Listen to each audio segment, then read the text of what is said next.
To quote the inimitable Joan Rivers, can we talk about Lana and how she's an absolutely terrible spy master? Because one of the most important skills you can have when trying to recruit an intelligence asset is the ability to read people. You need to know what they want and how far they'll go to get it. This is a skill set that Lana clearly believes she's mastered, but the evidence suggests that maybe she's overestimated her capabilities just a wee bit. What evidence, you say? Well, allow me to present to you 5 people Lana totally misunderstood. Starting in roughly chronological order, we'll start with Darth Arcus. He's a Dark Council member and a Revanite honcho, and when we first meet him in Forged Alliances, he's also Lana's boss. He introduces her as his most trusted assistant, and she seems to trust and even admire him too. In the short story Lana Beniko's journal, Darth Arcus, which takes place shortly before the confrontation with Arcus and Derek on Manon, she says how she can hardly believe he's the same man who recruited her. She says that her first impression of him was that of a vain and pompous statesman, but that opinion changed after a confrontation with some Republic spies who planned to blow up the ship they were on. She and Arcus were able to kill all but one, who managed to flee in an escape pod. Lana's sure the agent's gonna get away, then she suddenly sees a spacesuited Arcus hurtling toward the pod where he plunges his lightsaber into it, killing the agent inside and saving the day for the Empire. Lana's deeply impressed with this display of heroism and says whatever she may have thought of him at first, it's clear to her now that he's a devoted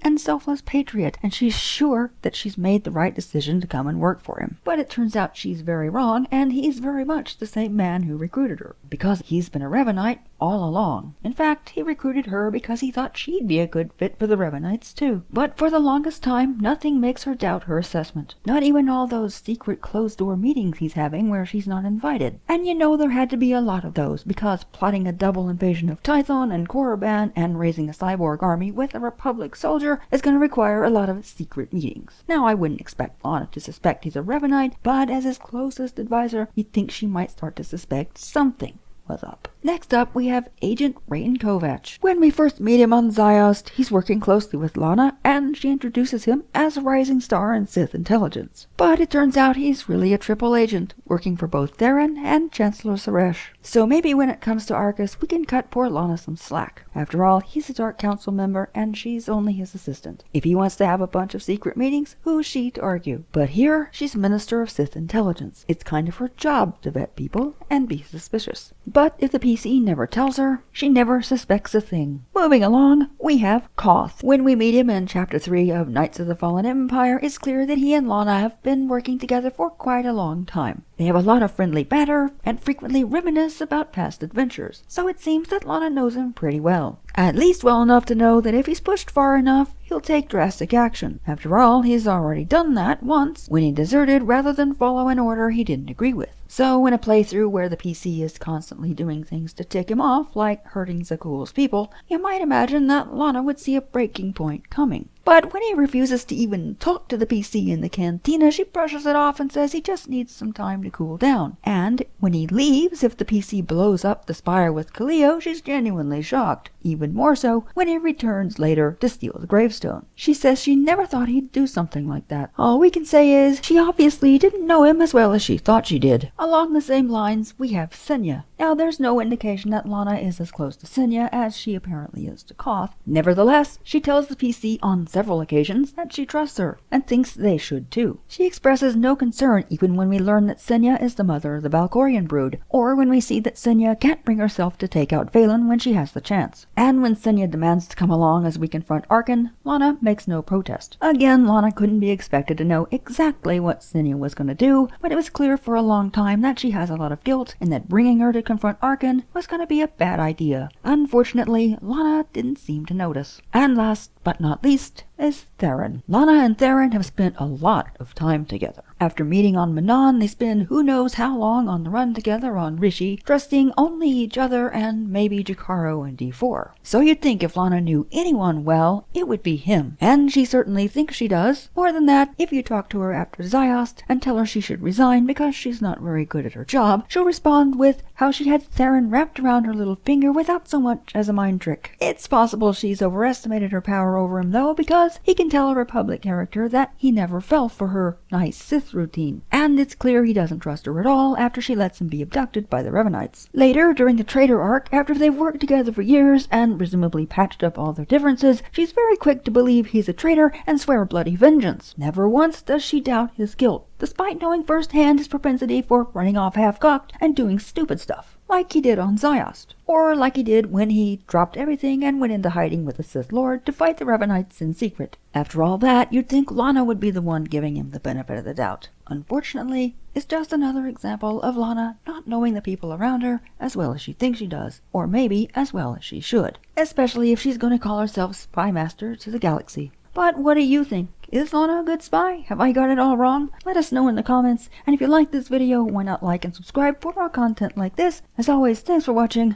We'll see you next time.